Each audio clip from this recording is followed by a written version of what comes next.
لچک. از این سو شاید هیچ وقت نرفته باشم. بروم نروم.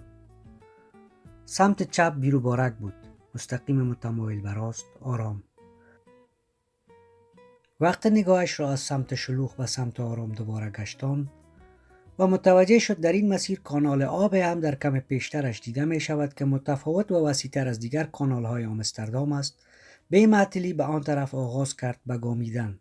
معلوم است که لچک با سر برداشته.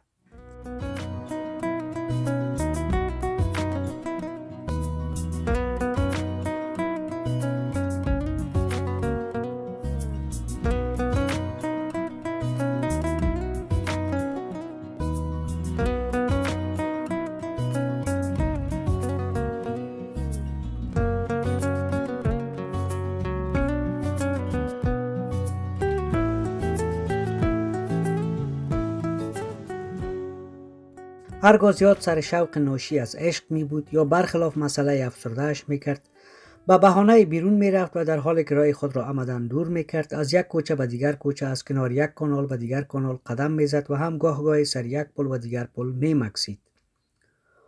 آمستردام را خوب بلد بود، ولی بعد از 6 سال زندگی در آن که از این چکر زدن ها هم زیاد زده بود، این شهرک آلندک کوچه پس کوچه های با کانال و بی کانال دارد که هنوز برای تجربه او بکرند.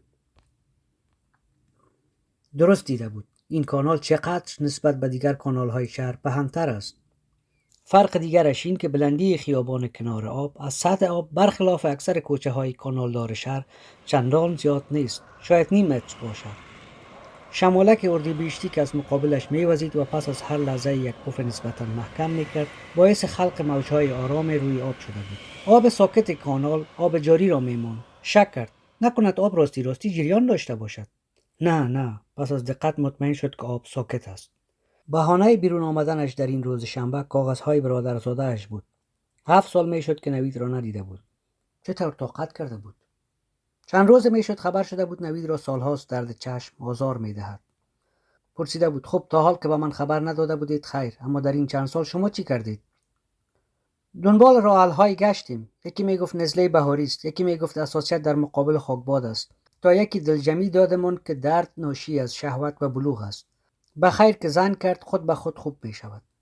به خاطر گرانی هزینه کارت تلفنش تون گپ زده بود. به نوع نظر که زیاد می آمد ملایی باشد، ولی بعد از تون رجوع کردن با حافظه‌اش مطمئن شده بود که برادرش گفته بود آن دلجمی را دکتری برایش چند سال پیش داده است. لچک اول تعجب کرده بود که دکتر حرف تعویض نویسانا نزده، ولی پس از ملتفت گشتن به افغان بودن دکتر شگفتیش فرو کشید. در عوض خشمش گر گرفته بود. با اینکه قبلا هیچگاه با برادرش بی پرده حرف نزده بود، گفته بود چرا به او دکتر دلسوز نگفتید که اگه عذاب نوید با دفع شهوت رفع میشه و جای نسخه دوا یک چند قطعه عکس سکسی به نوید بده که نوید تریک شه و جرق بزنه. خبر شده بود که نوید تصادفی به کمک معلم فرانسویش به کدام متخصص چشم فرانسوی توانسته مراجعه کند و او بعد از تشخیص بیماری نویدک را هشدار داده که اگر به زودی برای درمان دردش که در داخل افغانستان هم ممکن نمی باشد نجنبد، بعد از چندی از مزایای دیدن مستفید نخواهد بود. این مسئله زوردار نارامش کرده بود، ولی آب و کوچه ها کار خود را کردند. آرامش یافته بود، اما آرامانه در ذهنش دنبال جوابی میگشت. پرسیده بود این چه احساسی است که وقت باد موجهایی را می آفریند که به این کانال ایستاده حالت جاری بودن را می دهند در من محسوس می شود. در دو سوی کانال درختان جنبان از باد همچنان احساس را در او می آفرید و یا شاید همان احساس را تقویت می کرد. به سمت راستش در شیشه یکی از خانه های کنار کانال چشمش به خودش افتاد. کفش های سیاه، پتلون آبی روشن کوبای، پیراهن بیقه پسته‌ای با زمینه کم سفید و سرموشی، کرتی مخملی سیاه، ریش دروزه نتراشیده، موهای کم چرب و کم ژولیده که باد با ایشان بازی میکرد. با خود فکر کرد امکان دانستن قدر این حالتم در زنان با تجربه حدود 30 سال بیشتر است تا در دختران همسن سالم. خنده اش گرفت. لبخند در گونه چپش حمق خلق کرد که میتوانست برای اهل حال تداعیگر چشمسار آرامش وجدان باشد. زنی را از همان حدود سنی که فکرش را کرد با خود در کنسرت کدام آوازخوان ایرانی در حال رقص دید. عجب زنی بود. او را با خود مشغول در داخل موتر دید که تا آن زمان و بعد از آن شب هیچ وقت سوار چنان موتر شیکی نشده بود و نشد. این یادایی اخیر نیکرش را تنگید. ولی صدای کدام آوازخوان افغان را شنید که جار زد: به افتخار حاجی و خانمش کف بزنید. هی!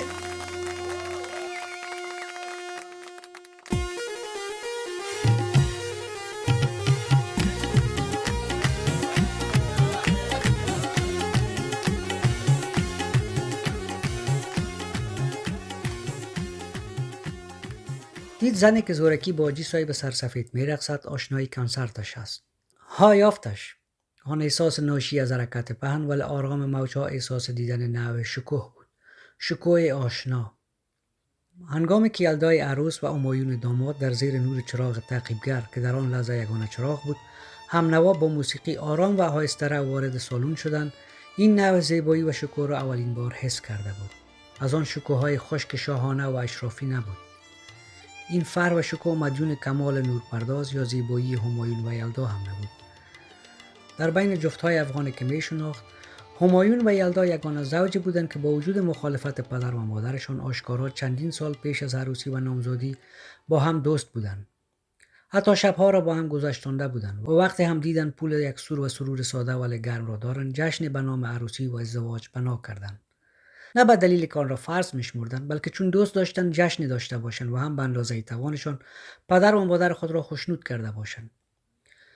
مادران و پدرانشان شاید راضی نشده بودند، اما اگر راضی هم نبودند، در آن آلمان همایون و در این هلند یلدا خوشبختانه چیزی هم از دستشان بر نمی آمد. مگر اگر از راست نگذریم، پدران و مادرانشان هم در جشن راستی خوشحال بودند، طوری که این سخن رایج و حکی از حس تسلیم که خو اولاد از دیگه باور آدم می آمد. همایون هم چی شیطانه بود. لچک در عقب سنگ نرده پل نزدیک خانه ایشان در کابل نام پروانه را نوشته بود. آن سنگ و آن نوشته در قسمتی از پل قرار داشت که تا کلای کسی مثل کلای لچک خراب نمی بود متوجه آن نوشته نمی شد. سنگ جواب احساس را می دادش. سنگ را دوست داشت.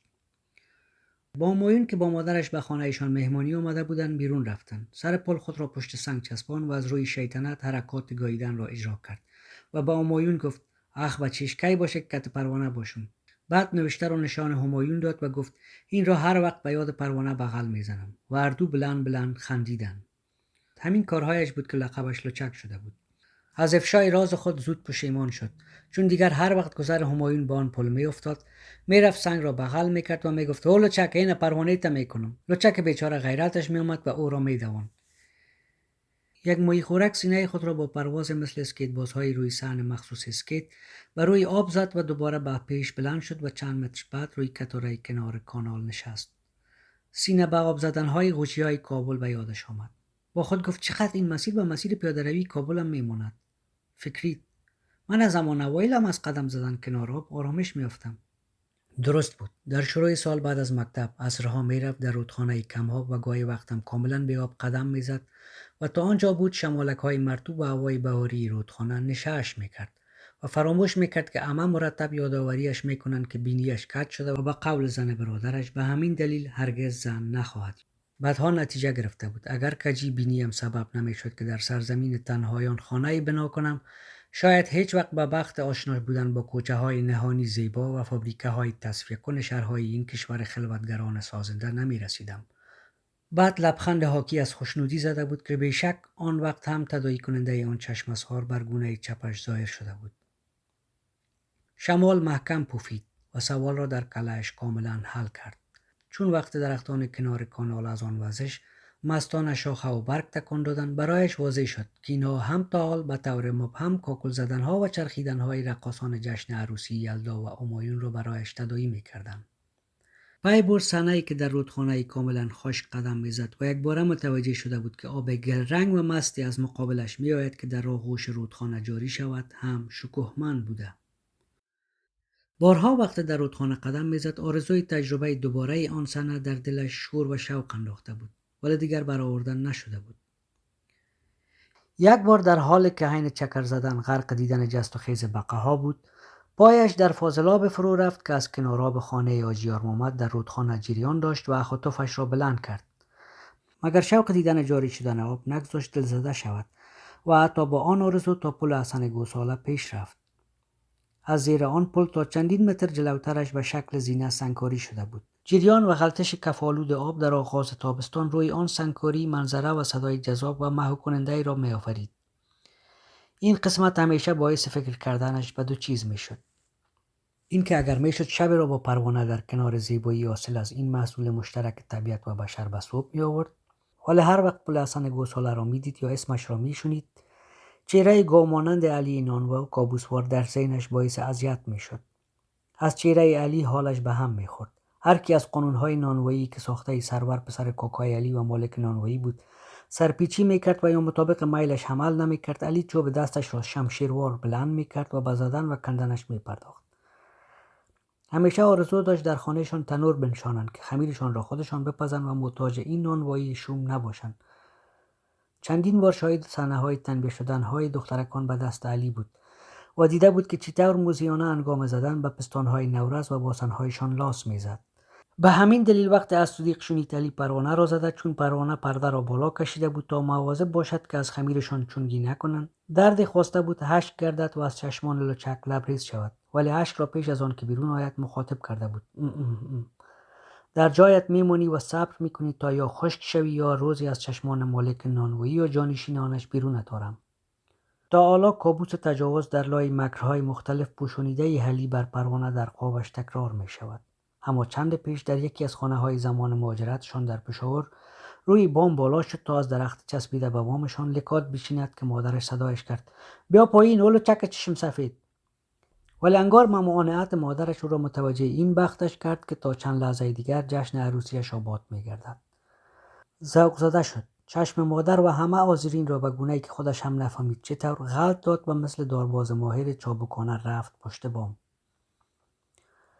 پروانه هم انگار میدونسته که او پشت بام میاد. پشت دیوار منتظرش بود. دست خود را داد به او و کمکش کرد با پشت بام بالا شود. صدای دهل و سرنای خانواده کوچی پروانه که پهلوی اولیشان خیمه زده بودند بلند بود. شترهایشان هم دورتر از خیمه لمیده بودند. از موها و پاهای برهنه و چرکین پروانه معلوم بود از آخرین مرتبه‌ای که خود را شستشو کرده روزها میگذرد. شاید هم ماها، شاید هم سالها. ولی در پیراهن سیاه و سرخ و تنبان لاجوردیش چنان کوچی اصیل را میموند که عاشقش یادش رفت از خود یا از او بپرسد چطور او کوچی شده است. حالت مستانه و خمار چشمان درشت پروانه قسمی به هوس انداختش که آماده بود با ساربونی چشمانش و با پیشوایی لبهای سراپای چرکین معشوقه کوچیش را بگردد. پروانه دستایش را در دستان خود گرفت و بعد از زیر دامن چینچینش گذاشت روی شکمش. از تصورش کمی گوشتی تر بود، اما خیلی لطیف و خوشایند. از حرکت دستان لچک پروانه به خنده افتاد و معلوم بود خوشش میآید.